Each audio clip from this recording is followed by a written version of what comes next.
Transitioning from academia to industry is a significant milestone, often filled with a mix of excitement, opportunities, and challenges. This journey requires not just the technical skills, but also a keen understanding of the workplace environment. Good morning, everyone. I'm Nishu Sharma, and it's my pleasure again to welcome you all to BRiK Academy's fourth webinar titled From Academia to Industry, Navigating Your Journey Ahead. Next slide, please. So our agenda for today's discussion will include an overview of the challenges and opportunities that lie ahead, panel discussions on key topics, and also a Q&A session where you'll get to ask your experts as well as the freshers panel your burning questions. Next slide, please. So today we have a very interesting event. We have a fantastic lineup of panel, including 3 seasoned industry experts, Viren Kumar, Atul Banerjee, and Fahim Rashid.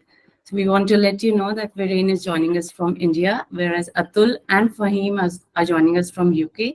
It's a very early morning their side, so thank you for accommodating the time here, Atul and Fahim. On the other hand, in the freshers panel, we have 2 fresh graduates and 3 interns in the freshers panel who are about to embark on their professional journey soon. Together, we will explore the transition from the academic life into the corporate world, sharing the insights, experiences, and practical advice to help them to smoothen up their professional journeys. Next slide, please. All right. So quickly, let's start with what are the challenges that are faced currently by the employers, as well as the new entrants or the job seekers or the newbies, whatever you might want to call them. While this process of hiring and getting hired begins, I believe understanding both employee and employer's perspective is very crucial.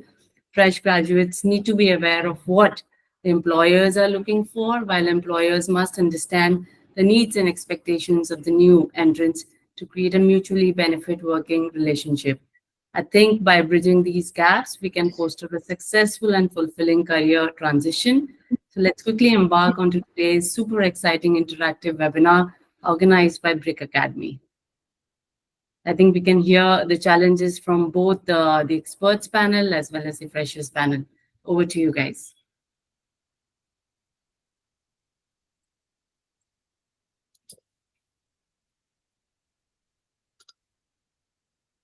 Viren, I think we can start with the challenges that are faced by the employers first, and then I think we can move on to the fresher panel.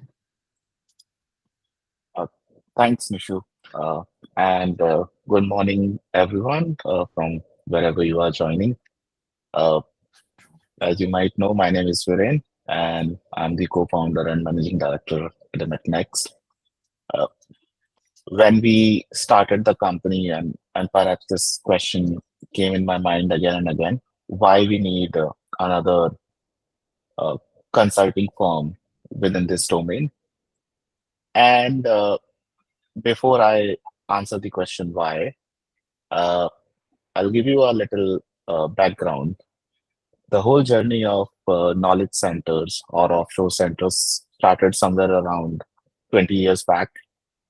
And it was being considered as an economic advantage, certainly because the cost of getting things done in India was relatively cheaper. And that remained a very important advantage for the companies based out of US and Europe. Moving fast forward 20 years, 22 years, the market environment has changed. Now, certainly the business economics matter, but at the same time, the expectations of employer has changed. It is, you can also say that, the everything has become so fast paced that people want, plug and play model. So they really don't have time to learn. They really don't have time to experiment, and they want to hire the resource, hire the people, and want best out of them. A simple example is just imagine you are ordering a service from Urban Clap, and what if the Urban Clap guys, they send you a intern or a newbie, and who is there at your doorstep and telling you that, I'm still learning. Can you help me while I'm doing it? How will you feel? Okay. So I think that's the challenge which employers are facing these days. Earlier, the expectation and the kind of probation time which or the buffer time which usually company used to have, 3 to 6 months. Uh, Earlier, there were almost zero expectations from people, but now there are very high expectation, and it's, I think, if for every employer they want people to hit the ground running. So I'll explore this topic more uh, as we move forward with the discussion. Thank you. Thanks, Viren. Atul and Fahim, would you like to add your thoughts here? Sure. Hi, everyone.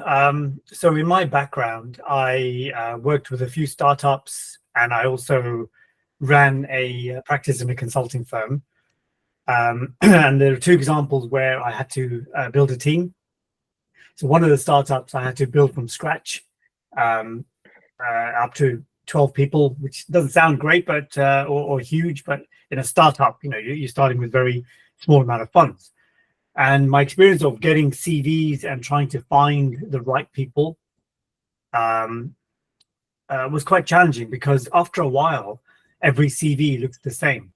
And so when you get a stack and you kind of go through it, in your mind, you build up some criteria. Qualifications, of course, experience, of course. Everyone, though, you start ticking what everyone has. And after a while, everyone's got great qualifications, great experience, but then you kind of look for some other things. So what I would advise is maybe just think about differentiating yourselves somehow. A different style of CV or some kind of personal experience that shines, that makes you stand out. So that's one part. The other part was when I was building my team for the industry we're in right now. So I've been in competitive intelligence for 20 years now. And when I ran the practice, my entire team was virtual, meaning that I didn't employ them as employees. They were contractors, freelancers. And so these were people dotted around the world, US, across Europe, Asia. And how I found them was a mixture of people approaching me and me looking for them on LinkedIn. Now that's a kind of slightly different way of finding people. And what you need to do in order to get into this industry is have that experience showing on LinkedIn and showcasing your skills, language abilities, industry experience, previous experience of doing the sort of thing that you're trying to get into. And actually, it's quite difficult as somebody who's building a team. And the only way really to find out if somebody's actually good at the job that you're hiring them for is when they actually do it.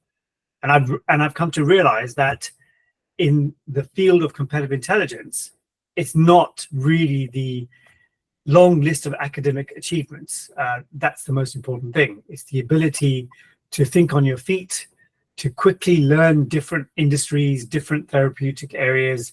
You quickly learn the language of different industries, and to be able to have the confidence to speak to experts in the industry and duck and dive in that conversation. What I mean by that is use your skills of thinking ahead in a conversation to direct that conversation to where you want it to go. Fahim? Yeah, no, you guys touched on very salient points. I will just add to that what you're talking about, Atul. Be on LinkedIn, be visible. So being on LinkedIn is one thing, of course, and not being afraid of approaching companies like Adamet Next and other consulting firms or even pharma companies. Trying to network. Getting in touch with HR resources or getting in touch with those individuals that are actually working in the roles, be it analyst level or be it director level. Try to engage with them. If you want to get into the industry, you want to know what these guys are doing. Are you a fit culturally? Do you possess the skills now to enter that industry? And if you don't, what are the gaps you have in your skill set to be able to make up the ground on people that have so many qualifications. And I know in India, everyone is so qualified, almost overqualified, right? But qualified in everything rather than streamlining yourself in actually what you need, coupled with a little bit of first-hand experience if possible. And that's something we can touch on again probably later on. That's it. Thanks, Atul, Brain, and Fahim. So I think for the audience, I can just summarize all three experts panel in 3 words. Try to get close to being a plug-and-play option. Try to increase your visibility and enhance your networking. So it was wonderful to hear the challenges from both sides of the world. No, I think we are left from the freshers panel. So for the freshers, please put ahead your challenges. We would like to hear. And I think many students in the audience, they will also resonate their thoughts with you. So yeah, hello. Wishing everyone a very good morning. I'm Zeba Azam and I hail from Bhopal, Madhya Pradesh. So I've recently completed my MBA from Jamia Hamdard in pharmaceutical management. And I also hold a bachelor's degree in pharmacy. And I have very much recently joined AdmitNext as an associate business analyst. So the reason why I joined AdmitNext is basically the opportunity to work in CI, because I've always found CI to be challenging as well as stimulating intellectually. As we all know that it's a blend between market research, strategic thinking, as well as analysis. So yeah, you have got a lot to learn through this. So then again, because I'm a fresher who has just recently joined, there's this challenge that I've been facing, that is having a good work-life balance. So yeah, I'm looking very much forward to today's webinar to learn new insights so that I can, have that work-life balance in my life. And yeah, I have got much more other questions as well, which I'm very much looking forward to for the panel to answer. So yeah, thank you. Yeah. Hello, everyone. My name is Amey Gavaskar, and I have completed my first year MBA in Pharmaceutical Management from Naipar SS Nagar Mohali, and currently I am working as an intern at AdmitNext. And again, with immense pleasure, I would also like to mention that I have achieved an All India Rank 1 in both GPAT and Naipar 2023, the two most prestigious pharma competitive examinations. And one of the most important challenges that many students face, and even I face, is that whenever we are there in academic institutions, we are only focusing on theoretical knowledge. But when it comes to working in the organizations, we have to focus on the real world problems. And this direct transition, it many times poses a challenge for many of the students. Thank you so much, Amey and Zeba. You have candidly put forward the challenges. Truly, in academics, we do not know what we are going to expose when we enter the corporate world. So I think today's interactive webinar will answer these questions and challenges. Next slide, please. All right, so let's begin quickly with the interactive session now. I would also like to let our audience know that you don't have to wait to post your questions till the end. Q&A will be open throughout the event. Participants are kindly requested to submit their questions by selecting a button with 3 shapes: circle, square, and triangle at the bottom right corner of the screen. Select the button, go to the Q&A, and please post your question there. We will make every effort possible to address as many questions as possible. And we look forward for an active participation from all of you. Thank you.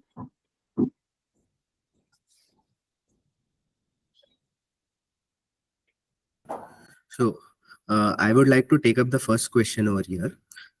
Whenever we come in for doing our masters, one of the most important questions that many students have is with respect to placements.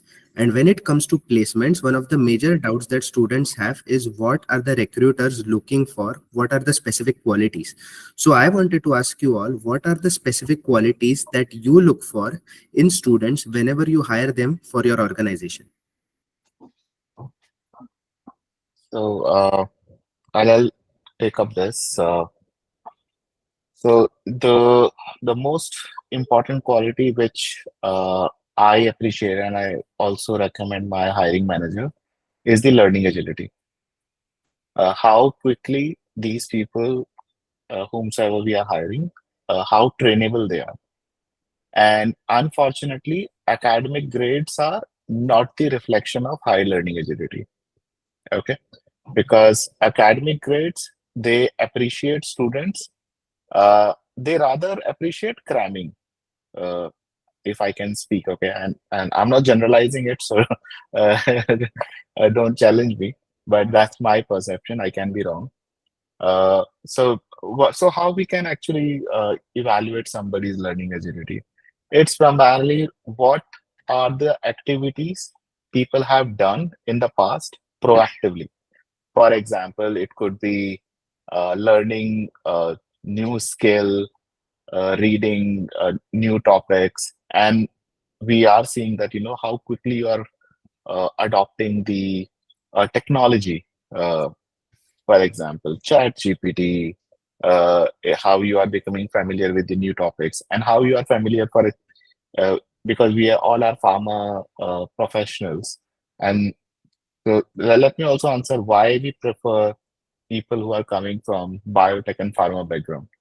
The and this is again, I believe that uh, these people have already spent given 6 years of their life in the form of academics where they are surrounded by pharma.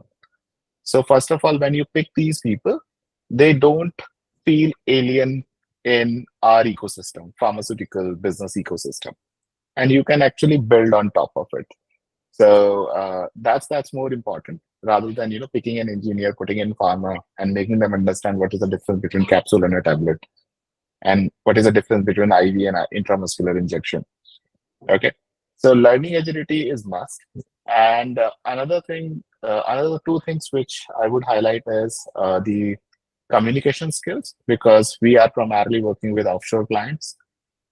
These people are, from outside India. The primary mode of communication gonna be English.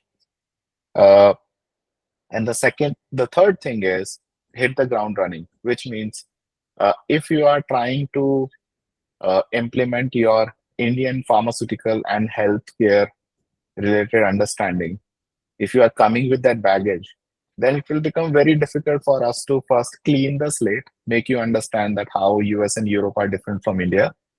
So some degree of familiarity with the drug development process, also the commercialization process, because anyway we're gonna be business oriented firm. We are not a R&D oriented firm. So having some degree of understanding always helps. And when I'm saying that, I am not asking. So the example I use is, in order to drive a car, you need not to be a mechanic, but you need to understand what all those controls does in the car. Okay, so try to be a driver, don't be a mechanic. And this is how perhaps the R&D scientists are different. They are very go deep in the subject. Perhaps they can dissect anything. And we really need not to. So for as a business analyst, you really need not to be a R&D scientist or having a PhD. You really don't need that. It is how you connect the dots. I'll take a pause if Atul and Fahim want to add something. You know what? I agree with you, Viren. I would only add very quickly two things. When I've been hiring in the past, the things that have been important in building a team, one is diversity. Not finding the same clone. Diversity creates a very good dynamic. And second, finding people who fit in your culture. I've been in situations where I've been in a small team. I was employee number 16 at ZS Associates. And when you're a small company, every new individual that comes in has an impact on the culture. So it's quite important to find people who kind of fit in.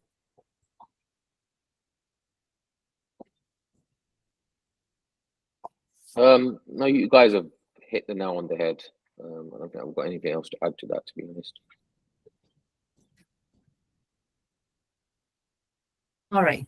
Thank you so much. I think we can move to the next question. All right. So, hello everyone. I am Sudhanshu. I am from Varanasi. I have recently completed my MBA in pharmaceutical management from Delhi Pharmaceutical Sciences and Research University. And I have currently started my career as an associate business analyst at Admit Next. Talking about CI, CI has always been a wonderland for me, that how these companies shape their self, take the competitive decisions and convert this data into a very strategic growth option. Adding to that, and also to the plug and play model, I have this very keen question, that how beneficial is this internship, mentorship, and this entry level roles in gaining the practical experience in the competitive intelligence, and what a fresher like me and many other out there can learn from the prominent figures out there.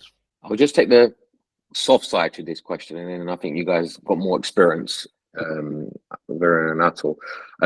I would say, look, being someone that's just come from, academic institutions, universities, having a degree or going through a degree process is very different to what you actually want to do in real life, right? So having these opportunities, mentorships, from consulting firms or from the industry, I think really help. It gives the student or the fresh graduate a real insight. Actually, is this a job that they want to do? Because once you're in the whole environment, you're going to learn so much and so quickly. As Viren says, right, you need to have the foresight to be able to hit the ground running. So it will awaken you to actually really understand, okay, is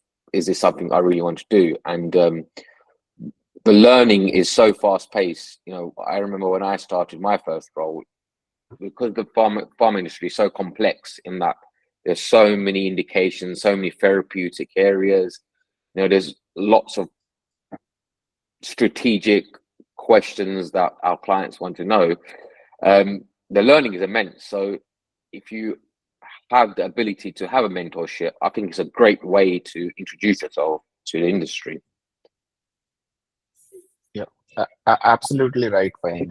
And because Atul highlighted the cultural fit, so one of the culture and majority of, I don't know how many people still believe it. In India, we do sequential learning, and by the time people are doing their masters, they fed up with the academic knowledge, so they don't want to learn anymore. And perhaps their mentors and teachers, they told them that okay, you do this, and after this your life is sorted. You really don't need to learn anything new. You are done and do your job. If somebody think those direction, then perhaps consulting, CI, strategic support is not for you, because those who are working with us, they know that every day we are dealing in new knowledge, new information, and we are trying to connect the dot and upskilling ourselves. So those who think the job should be the end of learning curve, unfortunately, it's not, especially for us. Sudhanshu, to answer how internship helps, internship actually gives a directional clarity that whether what is appreciated in this environment, what is not appreciated in this environment, and is it something, as Fahim said, is it something for you? Not all job type are for everyone. Okay. And then you also need to understand what are the trade-off. So in Hindi, we say that kuch paane ke liye kuch khona padta hai. Okay. So you need to understand what are the trade-offs, that what are you are bringing, and then so occupational hazard. This is the kind of job where you are sitting in front of your laptop 7-8 hours, and if you are somebody who's very physically active, so you really don't want that sitting in front of laptop and you cribbing, where I got stuck. Okay, so these are the certain physical factor, emotional factor, everybody need to consider while making this career choice. Certainly, it's very rewarding. Compensations are good. It's a very rewarding career, but there are trade-off. Okay, and you need to be ready for it. Atul? Nothing to add. We also have a follow-up question from the audience. The question is, it's anonymous. The question is, sometimes in the tier 2 cities, internship is not mandatory. Are we missing out on something major? This question is for you, Viren. It's a big thing you are missing out. Okay, first of all, I appreciate, applaud every small and big organization which are providing internships. Okay. Also, I appreciate the companies who are giving opportunities to freshers. So this is our 5th year. We are just celebrating our 5th anniversary next week, and I can understand. There are 100 reasons why not to give internships and why not to engage freshers. Okay, but those who are doing it, I totally appreciate that. It's an opportunity people must take. This is where your the La La Land, so the kind of image you have created in your mind related to your the potential employers, the kind of people you're gonna work with, that actually breaks. So that's your first reality check. And as soon as it happens, it's help you prepare. So the way they say, uh, you need to make mistakes to become experienced, to come out wise. So as soon as you make it, as soon as you are out of your comfort zone, and that academic campus, the college campus, unfortunately, it's a very controlled, safe environment. You need to leave it as soon as possible. Yeah. That will fine. Anything you want to add? No, good. No. Thank you so much. I think we can move on to our next question.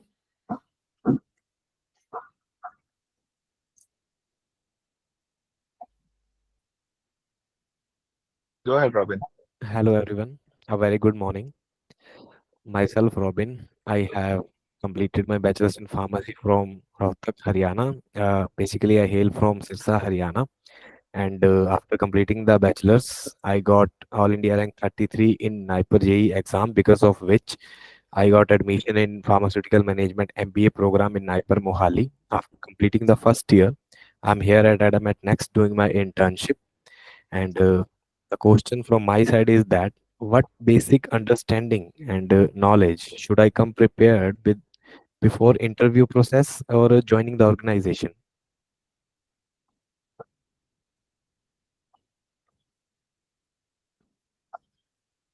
Atul, fine. You want to take a initial start?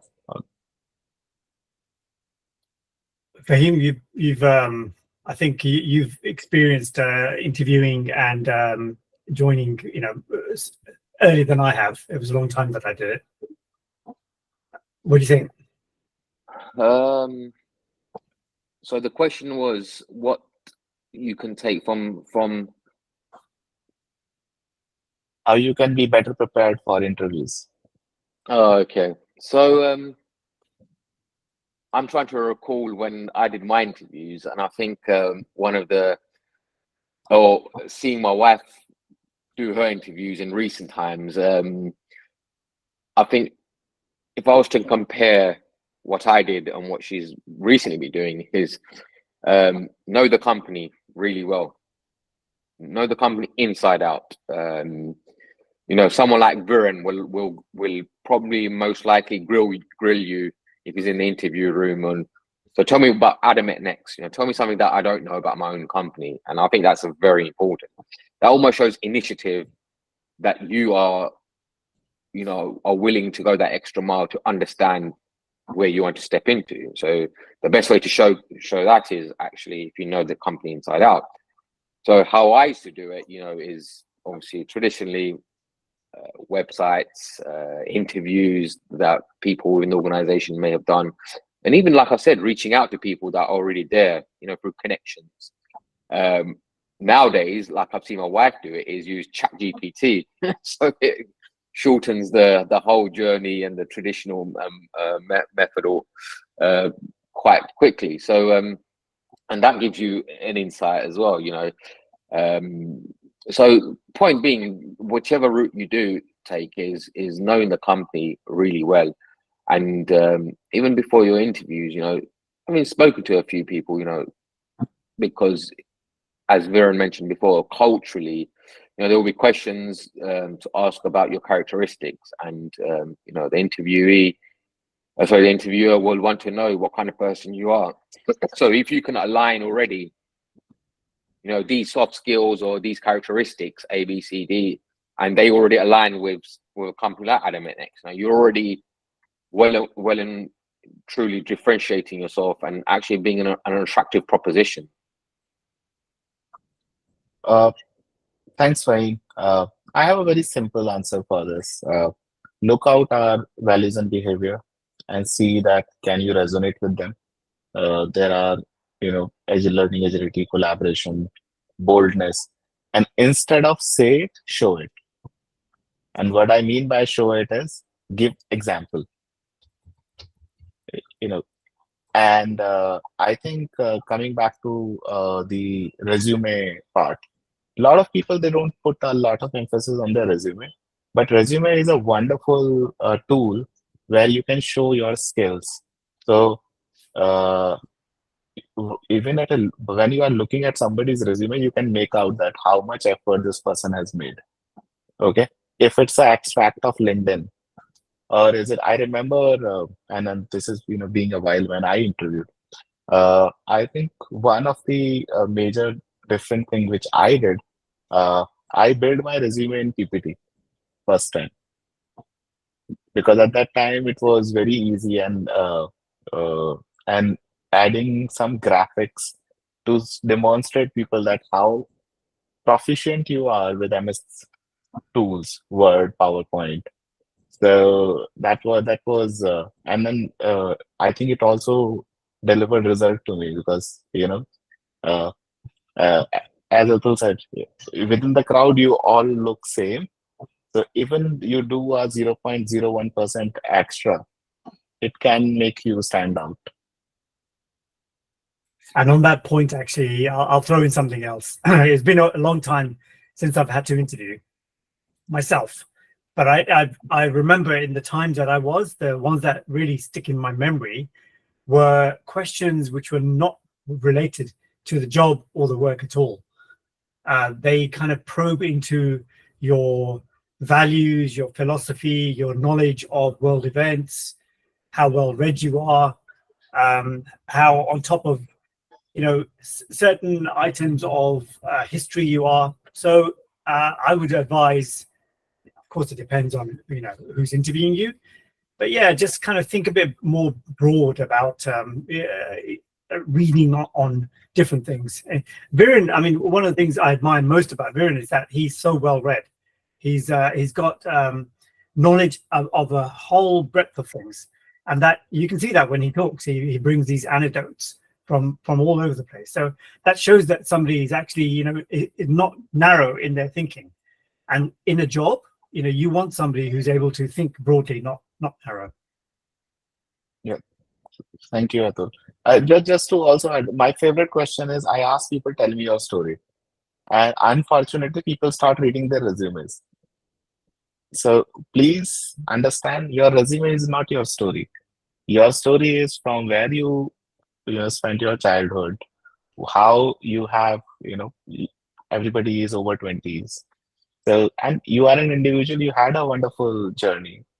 Once you share that journey and you establish that what you did, why you did, you create a bond with a potential employer. So this is a wonderful opportunity where you can actually click with the people. If you are not being honest there, you will be caught. It's very easy to make out that people are exaggerating, they Yeah. are over claiming, and then it's very easy for employers to make out that you are claiming something out of proportion. That's true, Viren. We also have a follow-up question from Anaj Khan from the audience. What are some of the common, again, it's for you, Viren. What are some of the common mistakes that you have seen the freshers making in their resumes? I just did over exaggeration, over claim, trying to come out as an expert, and by now I think our interns can also relate to it. I always tell them that your initial 3 to 6 months wherever you are, this is a privilege period. You are being considered naive. Commit as many as mistake possible because once you are relatively older in the system, then you will lose that advantage. And this is where people have high expectation from you, and that's why people feel bad. If you have a high expectation, you under deliver, people feel bad. When you have lower expectation, you deliver above average, people feel good. Okay, so don't set high expectations. There's Absolutely. I just want to add to this point. It's it's a funny one actually. It just made me think about it, about what do CVs, you know, what we shouldn't do.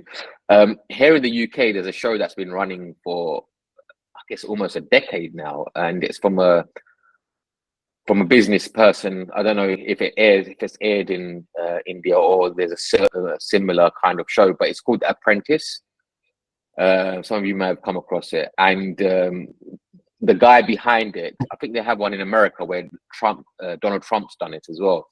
And in the UK is a guy called Alan Sugar. Now his story is from rags to riches. Literally, he was someone that dropped out of school very early and started selling from a car boot sale, meaning that he would take old items and sell them in a marketplace.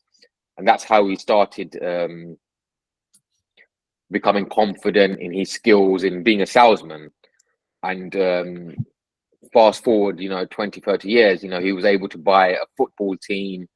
He was chairman of a football team, and he's gone on to becoming, a very prominent figure in the IT world. And he's bought companies and sold companies. And on that show, the purpose of the show is to have 20 contestants, and they apply with their CVs, right? And some of it is to be, I guess, dramatized, but if you read some of their CVs, I've seen some of their CVs, and it's overload. You have comments like, I'm the James Bond of a certain industry, or I've done, very gimmicky lines. And yes, showcase your talents, but obviously don't over egg the pudding, as they say, right? So you need to be self-aware of what you're putting on your CV, because recruiters, HR managers, and even consultants or managers that will be looking at your CVs, they'll be scrutinizing line by line, if you're a person of interest, and you will be grilled, on those comments that don't seem to fit into your overall story, even on an A4 piece of paper. So just be wise in what you put on your CV. Great thought, Fahim, Atul, and Viren. I think we are receiving a lot of one-to-one messages for the audience. Please, I will repeat again. There is in the bottom right corner of your screen, there is a button with 3 shapes: circle, square, and triangle. Please click on that, go to the Q&A, and post your questions there. Okay, I think we can move on to the next question.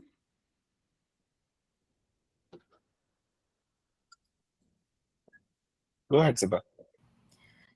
So yeah, my question is that apart from operational knowledge, what soft skills a new hire should focus on in order to succeed in their workplace?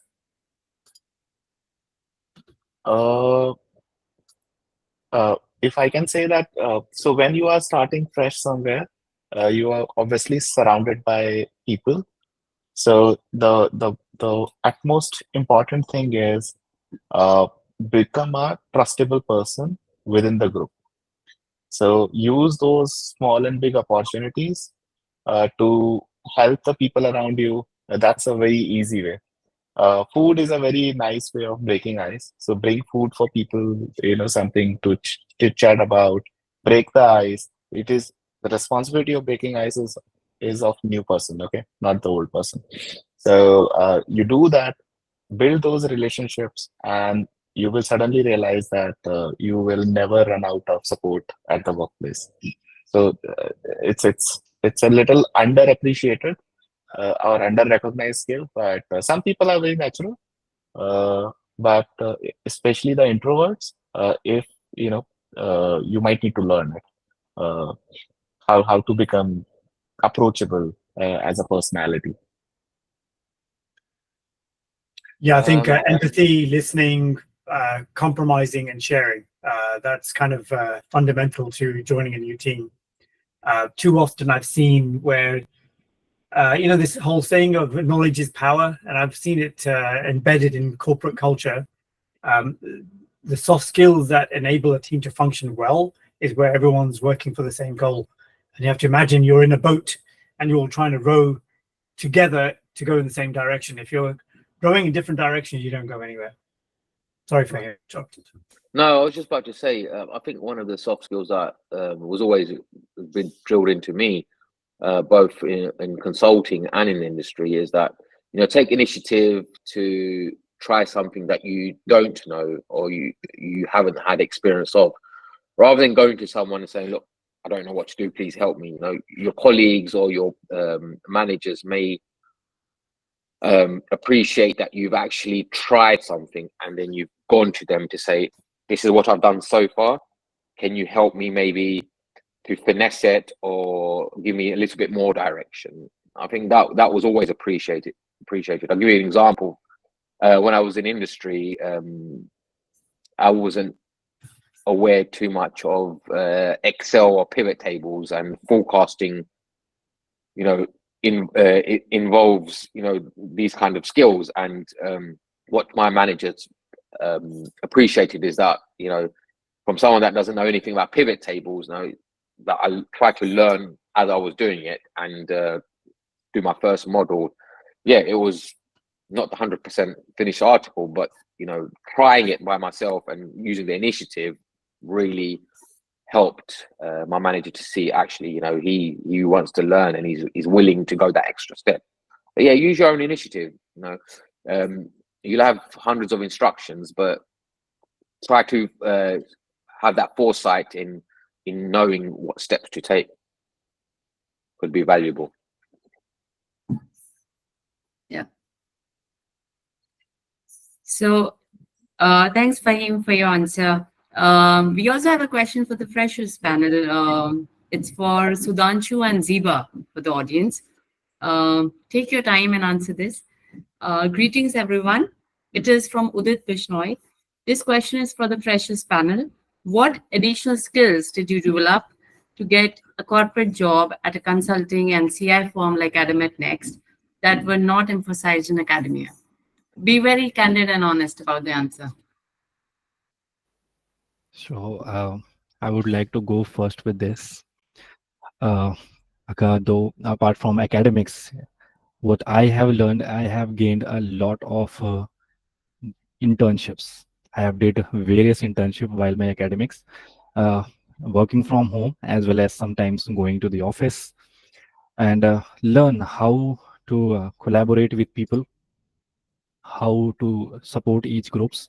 Also, talking about the skills in here, the major skills which I have seen a lot of industry they should have skills, that is MS PowerPoint, Excel, SQL. These are the top-notch skills that you must have to have. At least these kind of skill will be appreciated wherever you go, or whatever kind of organization you choose, whether you choose CI especially as I chose, or the any other organization. So that is for now. And always choose to communicate to people. That it is one of the very important skills I would suggest. And do not hesitate to ask questions. So that is how I improved and I got in here at Admit Next. Thank you. Wonderful answer, Sudhanshu. Ziba, would you like to add your thoughts here? So yeah, I would like to say, like the skills like Excel and everything we have already discussed that you should know in order to get a job and everything. But two qualities that I would say that you should also possess is honesty and integrity. Because as Viren said, do not overemphasize, exaggerate things in your CV. So the honest you are about yourself, the honest you are about the work you have done, the honest you are about learning and moving forward, and the will that you show in yourself is also what a person who is hiring you is looking for, because they want to see like how you're going to be in their organization, how you're going to behave, how you're going to add up to the organization, the value that you're going to create. So yeah, focus on those things as well. And for me, I would say that these were the things that got me this opportunity with Admit Next, because Viren asked me a couple of questions about my life, how I dealt with failures, how I was resilient through various situations. So yeah, whatever you have been in your life, that journey is also very much important. Yeah. Thank you, Ziba. So I think collectively, just prep up yourselves a little bit on the technical skills like PowerPoint, Excel. Academia do not really dwell into the personality development. So have those things in place. And of course, communication is the key. So I hope, Udit, you get your answer. We can move to the next question from the fresher panel. All right.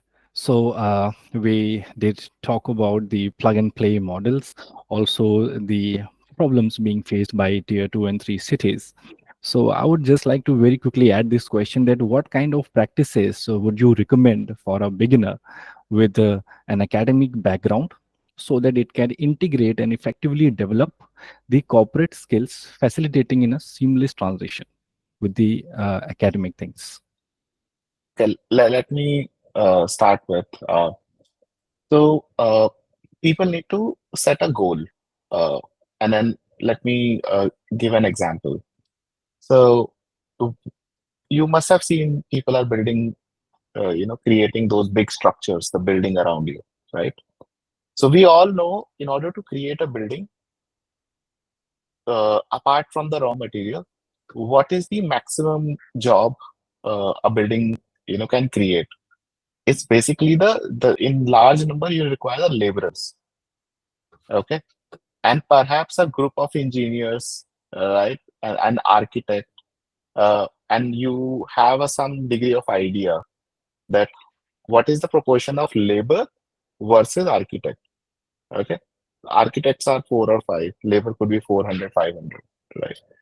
So people need to understand whether they, and both are important. Okay, I'm not demeaning that laborers are adding low value, architects are adding high value, but if people need to have a clarity that where you want to fit. Okay, similarly in our domain, we have companies which are also working here. There are companies which are working here. The idea of Adamant Next is we have seen what people can do at the bottom, at the back end, but we want to make sure that we invest in people who can actually add value at the top. That's how, and then we all know that the people at the top are creating more value. What you can, high value you can create for the business, for the society, and the high value you create for society, that's how the society reward you back. Okay. So there were, I think, one question related to compensation, how much money you can make. It is not the function of how much money you can make. It is the function of how much value you can create. So if you can create high value, the society will reward you with more money. If you create less value, or you are basically, doing exactly the same thing others are doing, the society will reward you with less value. Exactly. And I think, yeah, go on, Fahim.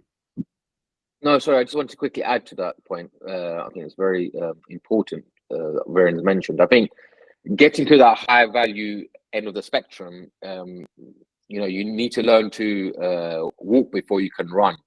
Meaning that, if you have, let's talk about day to day, within a consulting firm, if you've just started, or you are an analyst or whatever level you're at, there is a big project, and your manager actually gives you one part of that project, which you actually may feel it's not the most value add part of the project, but you should try and do it to the best of your abilities. Because the reason I say that is because if you think outside of the box, and you're taking this small nugget of work or the bigger pie of the project, you're putting yourself in the position to be able to learn about that project and the wider context, the wider analytical reasoning behind the question, or the actual nuances within the landscape or the therapy area that you're working in. So you're almost building those blocks, right, to understand the analytical tools required to be successful in that project. So next time, your manager may give you, a more of a bigger role to play in that project. So remember to just, it's a building block, right? Your journey. So don't think you can deep dive in to the deep end without having to learn, you know, all aspects of a project. Thank you, Fahim. I think we can move on to the next question.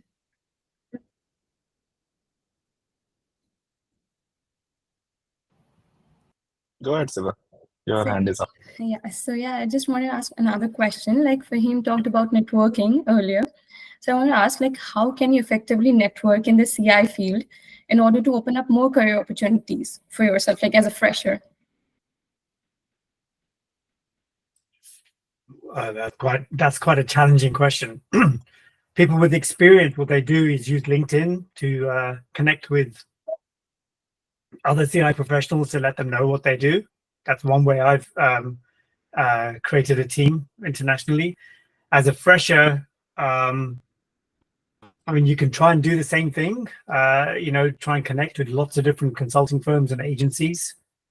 Viren, you're a recruiter, so what are your thoughts on this? The first thing is stand out, which means we are in intellectual jobs, so you need to pick the topics which are of common interest. Most of these companies, they are writing and posting about content which they are interested in. So if you are also resonating, commenting, and standing out with your thought, and you are adding some value. So there are some people, they stand out with their effort, but I think where they lag is the content, that you are also speaking something meaningful. Okay. And there is one question I can see, that we know what matter, the technical knowledge or the communication. You can be a PhD, but if you cannot open your mouth, that all knowledge is wasted. Okay. Yeah.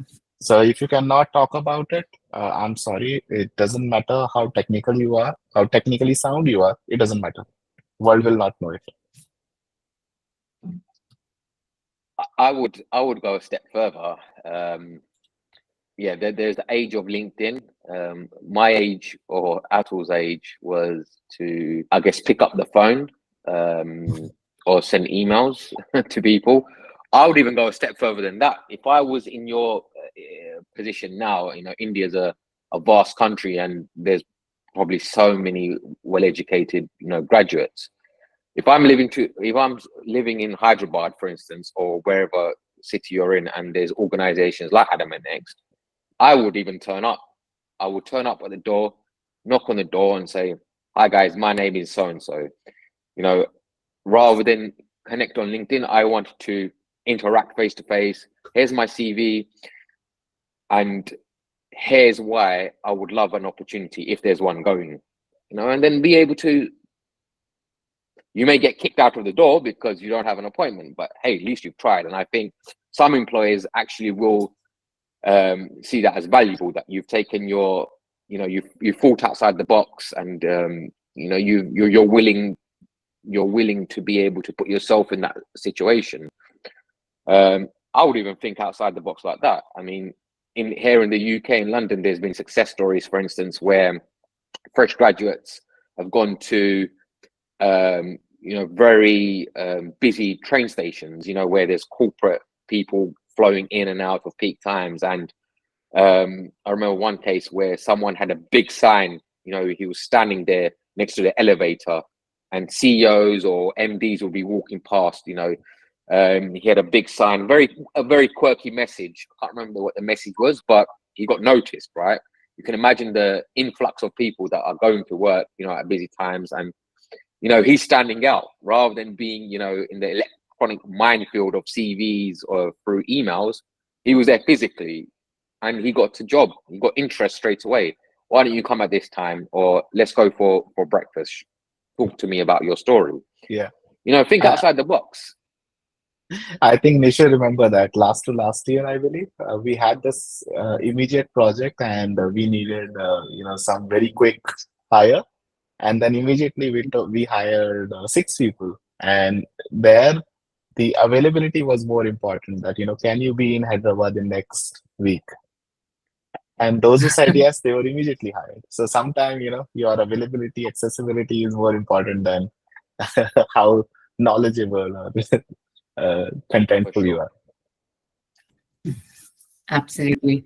I think we did a little mistake in conducting this webinar by putting a time hard stop at 1 hour. We have not even reached half of our fresher panel questions, and we have so many questions coming up from the live audience. I would like to let all of you know that we would be having a 2.0 of this event again. Maybe after fortnight, we will let you know the timings. So please do not feel bad if your questions are not answered. Okay, we would just like to take one last question from the fresher panel. As Atul and Fahim have joined us from the foreign country, that is UK, I wanted to know about the opportunities in the foreign country. Are they more lucrative or according to the market conditions of India? More lucrative. So there are, well, the UK is a little bit different from the rest of Europe, right? Because since Brexit, we're now out of the European Union. Freedom of movement has stopped in terms of Europeans coming in. And the consequence of having our Rishi Baji, who was Prime Minister up until 2 days ago, is that the deal with India meant that we had a lot more Indians coming to this country. So actually, Indians have done very well in the UK. And I see Indians actually everywhere in the pharmaceutical industry as well. So there are opportunities, definitely, but not as an individual. I think you have to start with some kind of company in India, establish yourself, and then the world opens up to you. I can't really speak for the rest of Europe. I think things are a bit harder there because of the language. Certainly for UK and US, that's the avenue. And most of my cousins from India have left and gone around the world because, of course, the salary comparative to India is much higher. But don't forget the cost of living is also higher. So you have to balance that out. Fahim, what do you think? Yeah, I would just add, I think, especially within the CI field, I think now more so than 20 years ago, it would have been beneficial, to try straight away to move to the US or the UK or Switzerland, for instance, to try and get a role within CI or within just greater pharma. But now, like Viren has alluded to many times in our previous webinars on our discussions, that GCCs are setting up in cities like Hyderabad, right? So pharma companies are coming to India. So you almost don't even have to leave the country because you can build your experience, which is so valuable within India, and then think about if you want to experience culture in other countries. But I think your journey now is so much easier because there is now, and we're at the early stage of inertia being built, critical mass being built in India. So enjoy the ride, build your capabilities within India. But remember, these roles are going to be global, so you're going to be learning about the US and EU sat in India. So that's made things easier, to then, once you've done X amount of years, to then think about, the seamless transition that you could have if you want to move to the UK or if you want to move to the US. Yeah, and just to add, wherever you want to go, now the door opens from India. You really don't need to be in that country. So I think that's the key takeaway. Absolutely. Yeah.